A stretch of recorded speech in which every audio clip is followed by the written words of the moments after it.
Je suis très honoré de me retrouver devant vous en ce moment pour partager quelque chose que je pense que c'est très important pour tous les membres du corps de Christ et d'ailleurs pour tous ceux qui veulent vraiment avancer dans leur vie. Je vous prie de donnez-moi juste 15 minutes. Votre histoire va changer. Je vous assure. Nombre chapitre 14 et le verset 28 dit ceci. Dis-leur, je suis vivant, dit l'Éternel. Je vous ferai ainsi que vous avez parlé à mes oreilles.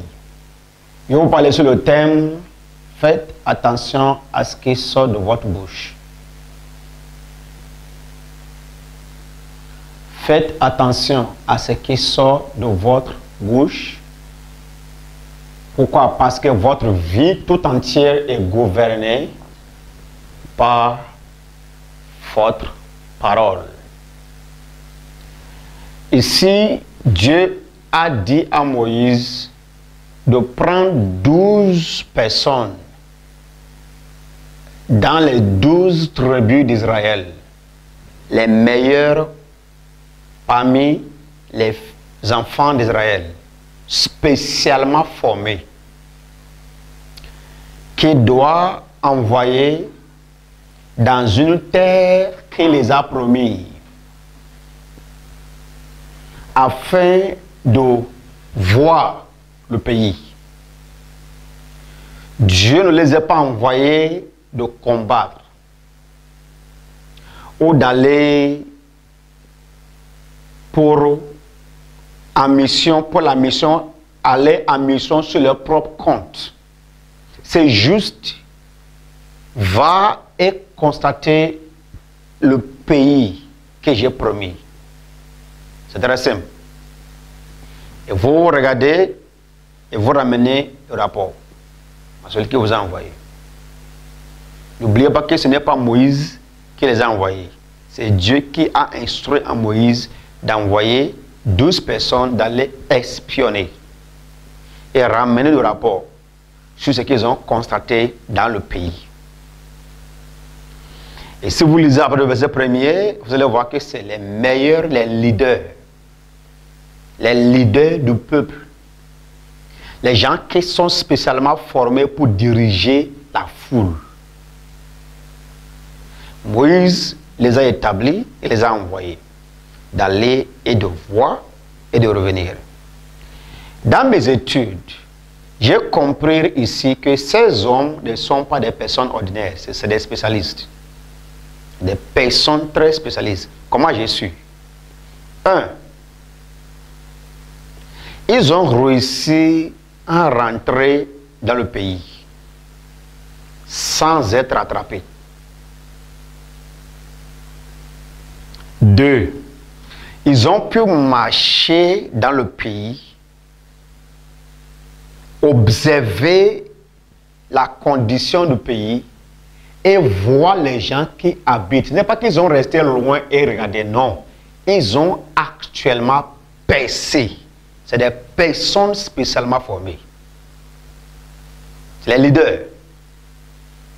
Observe, ils ont réussi à percer, traverser, je ne sais comment, la frontière, pénétrer le pays, et vous comprenez qu'ils ont fait cette mission pendant 40 jours. Habiter dans le pays. Ils ont vu les rivières, vu les arbres, vu les fruits, vu les qualités et le type d'hommes qui habitent dans le pays. Échanger avec eux. C'est pour vous montrer combien ces hommes sont spéciaux et spécialement formés.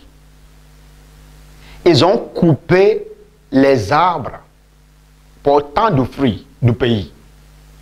Ils ont constaté en réalité que c'est un pays qui coule vraiment, comme Dieu l'a dit, de lait et de miel.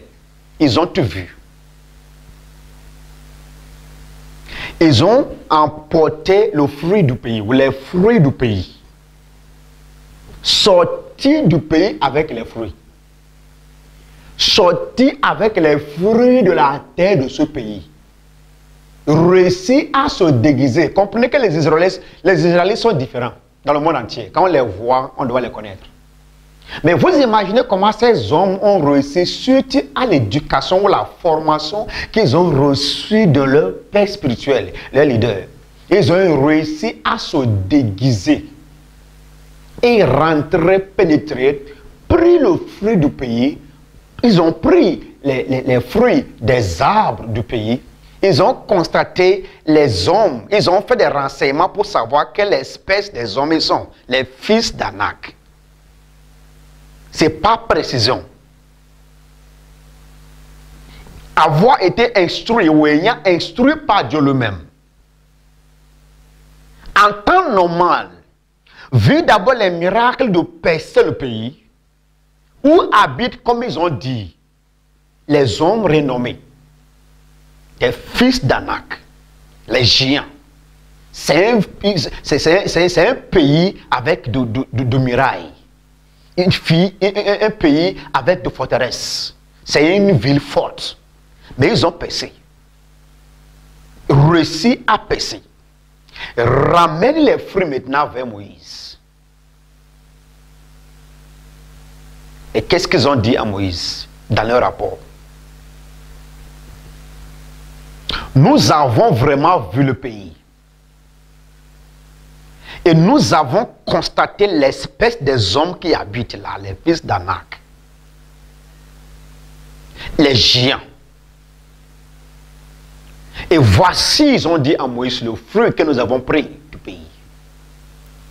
Après avoir rendu tous ces témoignages, après tous ces réussites qu'ils ont eues dans cette mission qu'on leur a confiée, au finish, qu'est-ce qu'ils ont dit? Mais nous sommes comme de souterrains à leurs yeux. Ne sont pas capables, ils ont dit, d'y posséder.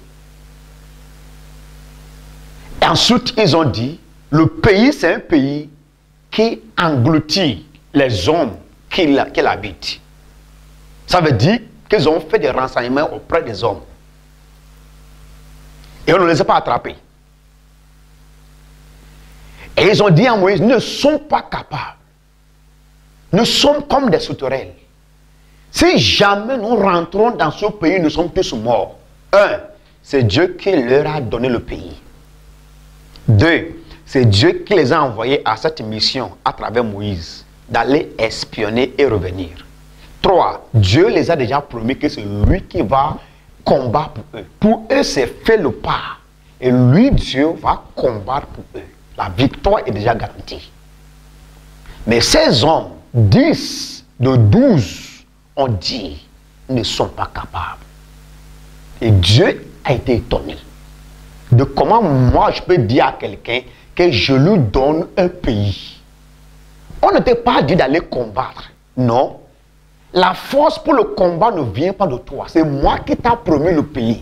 Et je suis prêt à te montrer comment faire pour posséder le pays.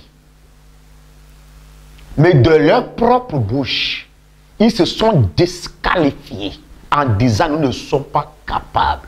Les hommes qui sont dedans nous dépassent. Et quand la foule a entendu ce témoignage, la Bible dit qu'ils sont tous élevés la voix et commencé à pleurer. C'est que Dieu n'aime pas. Pendant que la foule pleurait, la gloire de Dieu s'est manifestée. Et Dieu a dit à Moïse, c'est étonnant de voir que non seulement qu'ils m'ont rejeté de leur cœur, ce qui est grave dans tout ça, c'est ce qui est sorti de leur bouche. Ce qui est grave dans tout ce qui se passe avec l'homme, tout ce qui peut arriver à l'homme, il peut même penser à ça. Tu peux penser à ça, tu peux méditer ça, tu peux sentir. Mais quand tu oses exprimer le doute de ton cœur à travers ta bouche, tu es foutu. Regardez ici encore, notre verset dit, Dieu leur dit, je suis vivant, dit l'Éternel. Je vous ferai ainsi que vous avez parlé. C'est grave.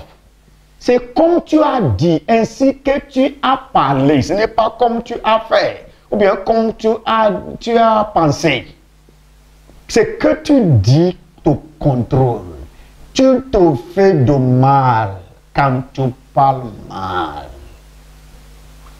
Je ne sais pas. Je le ferai tel qu'ils ont parlé dans mes oreilles. Ça veut dire que quand ils parlaient, Dieu entendait. Comme ils ont parlé dans mes oreilles. Pendant qu'ils parlaient, pendant qu'ils donnaient les rapports, c'était 2 personnes parmi les 12 qui ont été différents. Josué et Caleb. Ce sont mes grands frères. Malabo Shakata Kato c'était. Tu sais, Dieu te donne ta terre promise. Mais il te la donne avec les gens qui l'habitent. Il ne faut pas espérer qu'il vienne les enlever pour toi. Tu perds ton temps. Tu vas t'engager. La seule chose qu'il t'a promis, c'est qu'il va combattre pour toi. Mais soit c'est toi qui vas t'engager dans le combat. Et pas sans main divine, il t'accorde la victoire.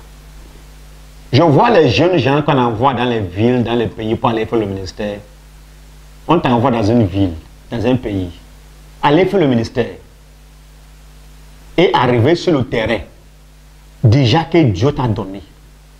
Il dit, tout est où fleura les plantes de tes pieds. C'est déjà à toi.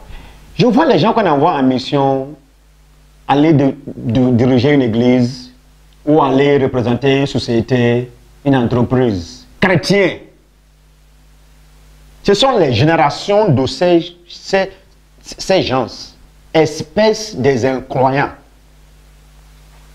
des rebelles. Ils vont en mission et ils échouent. Ils sont mis à se plaindre. Dieu t'a déjà donné. Qu'est-ce qu'il va te donner en plus? Il te donne un pays ou bien une ville. Possède. C'est pour toi. Et tu échoues. Honte. La honte. Totale. Il faut comprendre que si tu échoues dans une première ville que Dieu t'a donnée, tu as déjà échoué pour toujours. Tu es un échec. Tu ne resteras nulle part. Quand tu échoues dans ton pays de mission, tu as échoué. Ces hommes, Dieu a dit, le verset 29, vos cadavres tomberont dans ce désert. Malabo Shakatayaba. Ils vont mourir ici. Ils ne vont même pas sentir le pays. Pourquoi? Parce que leur bouche a témoigné contre eux. Et dit sauf Josué, Caleb. Pourquoi? Parce que pendant qu'ils parlaient, la Bible dit que Josué et Caleb, ils ont fait taire les 12. Il dit, taisez-vous. Nous avions vu le pays ensemble. Et nous sommes capables. Montons. Notre Dieu est capable et il nous le donnera. Et les gens disent, oh, c'est faux. Quel capable? Les 10, avec leur génération, sont morts, incapables de rentrer dans la promesse. Sauf Josué et Caleb. 12, mais 2 ont vu différemment. Et ce qu'ils ont vu à travers la lumière de ce que Dieu a dit. Ils n'ont pas vu les géants. Ils n'ont pas vu les fils d'Anak. Ils n'ont pas vu la terre qui se fendait et qui engloutissait les gens qui l'habitaient. Ils ont fixé les yeux sur ce que Dieu a dit. Je vous donne une terre qui coule de lait et de miel. C'est ça, ils ont fixé les yeux sur ça. Et c'est ça qui a constitué leur manière de parler. De notre Dieu est capable de nous donner. Ils ont eu ce qu'ils ont dit. Ta bouche exprime ton cœur. Si jamais tu te plains, c'est l'expression de ce qui est dans ton cœur.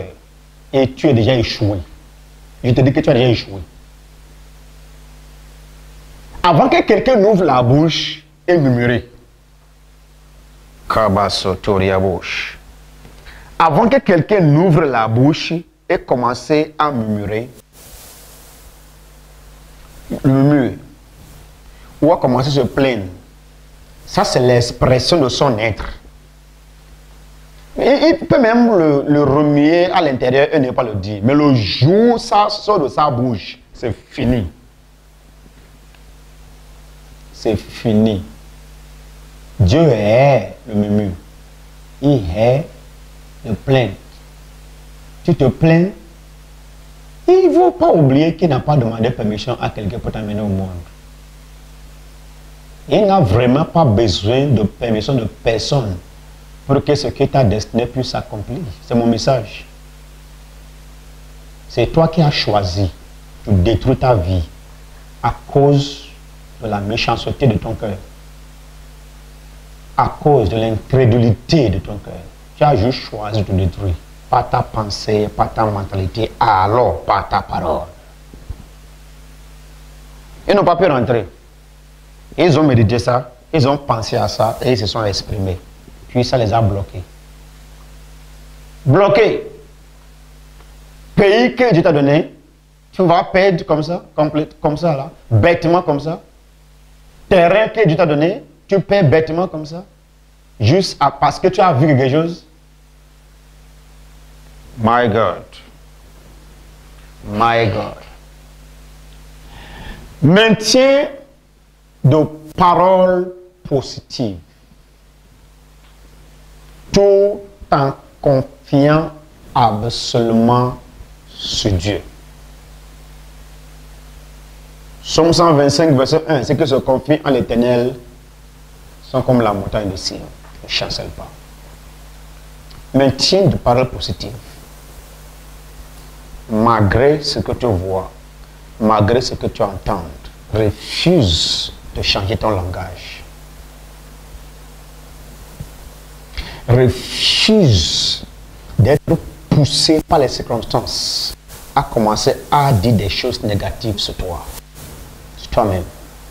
Tu le dis, tu ne peux pas échapper les conséquences. Parce que ta parole est une semence. Ta parole est un esprit que tu libères quand tu parles. Faites attention de ce que tu dis. Vous voyez, je vais te dire quelque chose. Et je sais que ça va t'édifier. J'ai lu dans Exode, chapitre 3 et chapitre 4, jusqu'au chapitre 12. Il s'est passé quelque chose là, où Dieu a rencontré Moïse pour dire, j'ai entendu les cris de mes enfants qui sont en Égypte. Maintenant, je t'envoie, va et délivre-les. Moïse demanda, comment je vais le faire? Il dit, va et dis à Pharaon. Va dire à Pharaon. Ce que je te dis de dire, il va juste le dire. Pour Moïse, il croyait que puisque c'est Dieu qui l'a dit, qu'il va juste parler automatiquement, ce qu'il a dit va s'accomplir. C'est pas ça. Parfois, la résistance est vraiment dense à cause de la taille du miracle. Tu penses que c'est facile de posséder une ville? Posséder une ville, c'est de l'amusement. Une ville, comme Joseph, comme Daniel, comme Philippe, posséder une ville, c'est de l'amusement. C'est de l'amusement. Aller accaparer, aller faire sortir les gens qui ont été dans l'esclavage pendant 400 ans, 430 ans même. Tu vas juste un petit bout de que Dieu m'a dit de le faire sortir. Et tu penses que ça va juste se passer comme amusement comme ça. Moïse, Dieu lui a donné le bâton, fait des miracles. Il dit, quand tu vas parler, il va te laisser passer. Ce que Dieu a dit à Moïse, c'est quoi? Dis seulement ce que je t'ai dit. Moïse revient en Égypte, de la mont Horeb, et dit, et va maintenant vers Pharaon, dit, ah, ainsi parle l'Éternel, laisse aller mon peuple pour qu'il me serve. Et Moïse dit, le roi d'Égypte, Pharaon dit à Moïse, d'où tu viens? Et tu sais à qui tu parles? Ou bien tu n'es pas, tu as perdu ta tête. Tu es tombé par la tête. De juste s'afficher pour me dire de laisser aller les gens qui sont déjà à mon service depuis 430 ans. Toi, écoute-toi, ton grand-papa, ton papa et tous les membres de ta famille terrestre ont servi ce démon de la pauvreté. Et tu es venu te retrouver dedans. Maintenant, tu sors, tu dis que Dieu dit que je suis béni. Maintenant, je suis béni, je ne suis plus pauvre. Et l'argent va tomber petit sur toi. Il y a des pharaons qui vont te dire qu'est-ce que toi te racontes. Qu'est-ce que toi te racontes? Moïse était étonné. Quand il a parlé à Pharaon, Pharaon a dit, je ne connais pas l'Éternel dont tu parles. Waouh! Et je ne suis même pas prêt à le connaître. Ensuite, je ne laisserai jamais aller Israël. Et méfie-toi. Hein?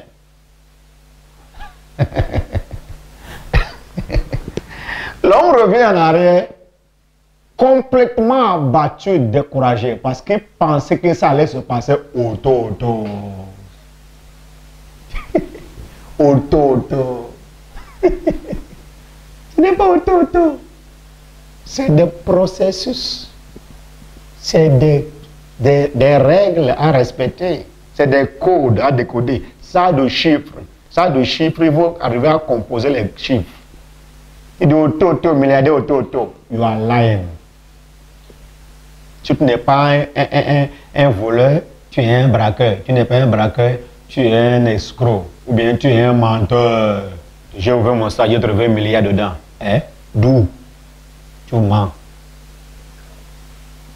J'ai ouvert mon sac. J'ai entendu quelqu'un dire, et ils sont dans ma chambre quand j'ai fini. D'abord, quand je l'ai vu, celui qui parle, je suis dans ma chambre. J'ai ouvert le sac. J'ai vu 10 millions dedans. J'ai dit, si tu veux mentir, il faut mentir bien. Il faut faire des mensonges que les gens peuvent accepter, peuvent supporter. Moi, je crois au miracle. Mais l'argent, c'est le fruit du travail. Et ce que Dieu paie, ce n'est pas des voleurs, ni des paresseux.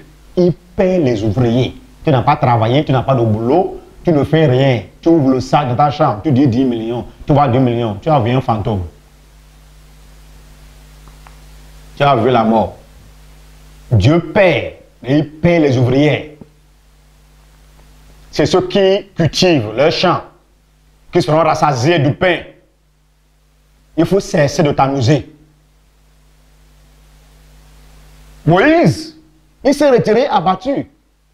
Avec les anciens d'Israël, les anciens demandaient, mais tu as dit que Dieu t'a dit ça, non? Dieu m'a dit ça. C'est Dieu lui-même qui m'a dit ça. Il parlait encore, quand Dieu l'a dit, retourne encore et va dire encore à Pharaon, laisse aller mon peuple. Même chose. Une fois, 2 fois, premier mois, premier ne sait combien de mois. Mais ce que Dieu a dit à Moïse, il faut continuer d'aller, continuer de le dire. Ce que je dis, je reste derrière ce que je dis pour voir son accomplissement. Retourne encore, dis à Pharaon, laisse aller mon peuple pour qu'il me serve. Si tu ne laisses pas aller mon peuple, je vais frapper ton fils. Il dit, Israël est mon fils, laisse aller mon fils pour qu'il me serve. Si tu ne laisses pas partir mon fils, je vais frapper ton fils. Pharaon disait, tu mens, tu t'amuses. Vous voyez, on parle jusqu'à arriver à un niveau où le découragement commence par s'installer. Tu risques de commencer à te demander, est-ce que vraiment ce que je dis là, ça a de sens? Est-ce que ça va marcher? Est-ce que vraiment c'est réel? Ou bien je m'amuse? Première année, deuxième année, troisième année, quatrième année, cinquième année, sur une vision. Il n'y a même pas un signe qui indique que la vision va s'accomplir. Sixième année, cette année, va demander à Joseph. Demande-lui combien d'années il a fait pour que son rêve se réalise. Les gens qui ont bien vu ne se découragent jamais. Dis ça à ton ami. Ceux qui ont vu et ceux qui ont entendu ne se découragent jamais. Tu peux déjà imaginer. De 17 à 30, c'est combien? 13 ans. Mais il y en a qui ont déjà après deuxième année, beaucoup ont déjà démissionné depuis. Démissionné. Et ce n'est pas que la situation de Joseph s'améliorait. Il faut comprendre le message. Ce n'est pas qu'au moins il marchait à pied, mais maintenant il a déjà moto. Non, au contraire, il allait s'empirer, ça s'empirait. Au moins il avait ses vêtements chez son papa. Finalement, il se retrouve dans la fosse. De la fosse, dans la maison d'esclavage, chez Potiphar. Chez Potiphar, il se retrouvait maintenant en prison. What are you talking about? Ça allait à s'empirer, ça s'empirait. La situation s'empirait. Mais au finish, ce qu'il a vu, c'est accompli. Il n'a pas refusé, il n'a pas changé son langage. Dieu a dit à Moïse, tu ne changes pas le langage, retourne encore. Moïse a essayé de résister, mais Dieu l'a dit, retourne encore, va répéter la même chose. Glory to God. Mais je vais te dire quelque chose, qu'à la fin, quand Moïse parlait, il ne savait pas que quelque chose se passait dans le monde spirituel. C'est ce qu'il ne maîtrisait pas. Il ne savait pas. Il pensait que ce qu'il disait là, ça allait en l'air. Mais il ne savait pas que ce qu'il disait là, ça créait des chemins. Et ça faisait des chemins pour lui dans le monde spirituel. Ça faisait des faits. Tu vois, la Bible dit que la foi vient de ce qu'on entend. Si tu es confirmé, c'est fini, tu es parti. Quand Dieu l'a confirmé, il a confirmé quand il a dit asperger le sang. La nuit là, Dieu a fait un mouvement. Pharaon pense que c'était encore comme avant. Dieu a fait un mouvement dans le pays. Et le message que j'ai à vous communiquer à partir de ces passages bibliques se trouve dans Exode 12, le verset 29. La Bible dit, au milieu de la nuit, Exode 12, verset 29, au milieu de la nuit, l'Éternel frappa tous les premiers-nés dans le pays d'Égypte. Depuis le premier-né de Pharaon assis sur son trône, jusqu'à premier-né de captifs dans la prison, et jusqu'à tous les premiers-nés des animaux. Verset 30. Pharaon se leva de nuit, lui et tous ses serviteurs, et tous les Égyptiens, et il eut de grandes cris en Égypte, quand il n'y en avait point de maison où il n'y eut un mort. Dieu a fait un mouvement, dans chaque maison, quelqu'un est mort. Le verset 31 dit quelque chose. Écoutez bien ce que Dieu dit ici. Ça va t'édifier. Enfant de Dieu. Il dit, dans la nuit même, Pharaon appela Moïse et Aaron et leur dit, levez-vous, sortez du milieu de mon peuple, vous et les enfants d'Israël. Allez servir l'Éternel comme vous l'avez dit. La Boshakataya. Comme vous l'avez dit. I feel like speaking it in my language, in Gun. Comme vous l'avez dit. Ça veut dire qu'au moment où il parlait là, il pensait que rien ne se passait. Dieu prenait le temps, il prenait ces paroles-là comme instrument de travail. Et il faisait des opérations favorables, c'est-à-dire opérations spirituelles en leur faveur en Égypte. Quand il a fini avec Pharaon, Pharaon a dit, comme vous avez dit là, sortez. Va servir votre Dieu comme vous avez dit. Qu'est-ce que tu dis, bien-aimé? Tu dis quoi? Par rapport à ton business, tu dis quoi? Par rapport à ton foyer, tu dis quoi? Tu dis quoi à tes enfants? Ok, tu dis quoi par rapport à ta ville, là où tu es? Comme ma ville à Porte-Nouveau, tout le monde dit que c'est la ville morte. C'est la ville de morte, les gens disent. La ville de morte, ou bien dormant, ils appellent ça. La ville où les gens dorment. C'est faux. Porte-Nouveau, c'est la ville capitale. La meilleure du Bénin. C'est la ville où les deux pieds de Jéhovah, notre Dieu, s'est planté. C'est le centre même du pays.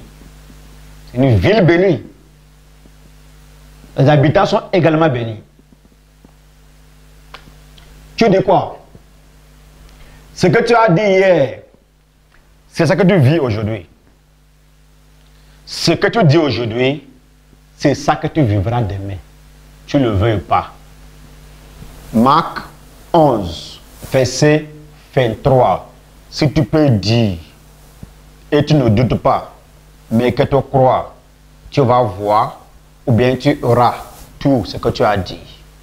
Tu dis, ne doute pas, crois, tu vois. Dis, ne doute pas, crois, tu vois.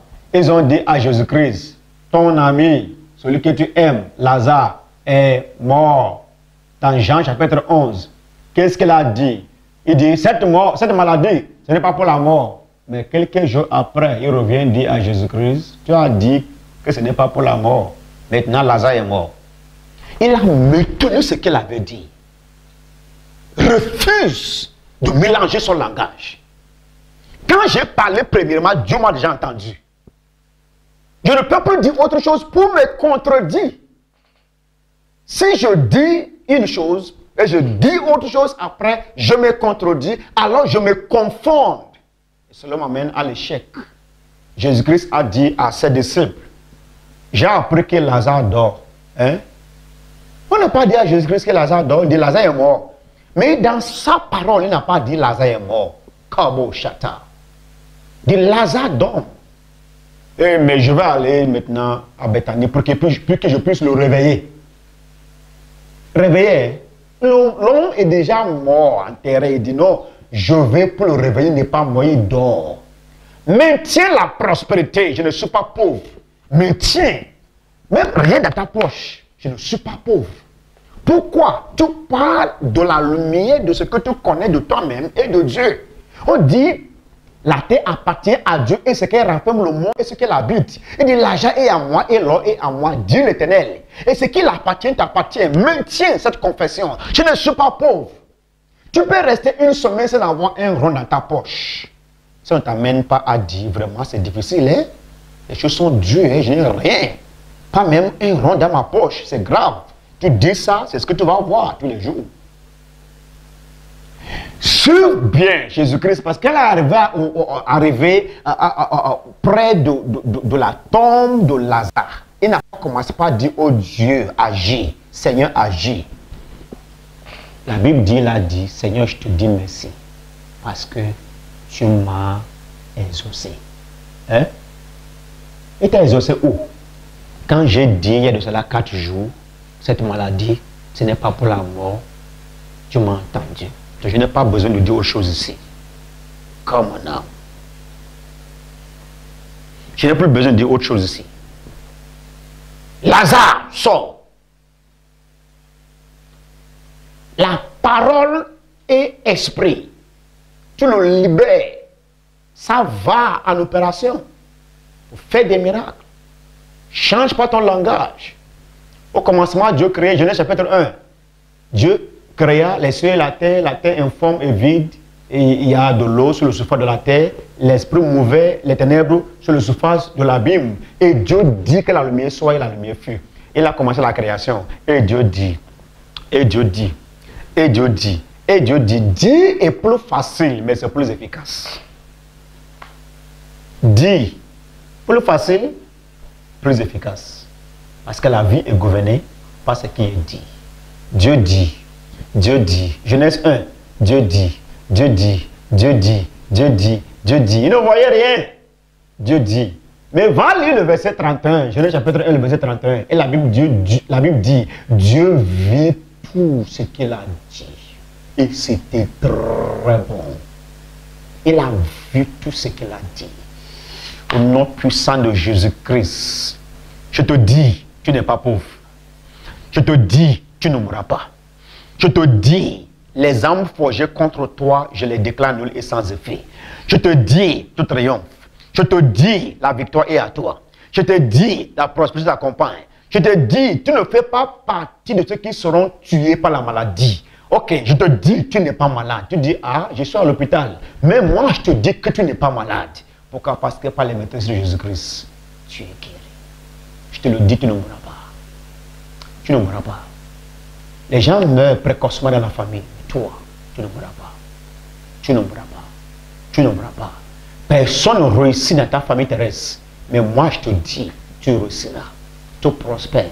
La prospérité t'accompagne. Ça nous arrive tous. Ça arrive à des moments donnés où tu te sens, tu commences pas à te sentir, tu te sens vide. C'est comme si, est-ce vraiment je suis sur le bon chemin?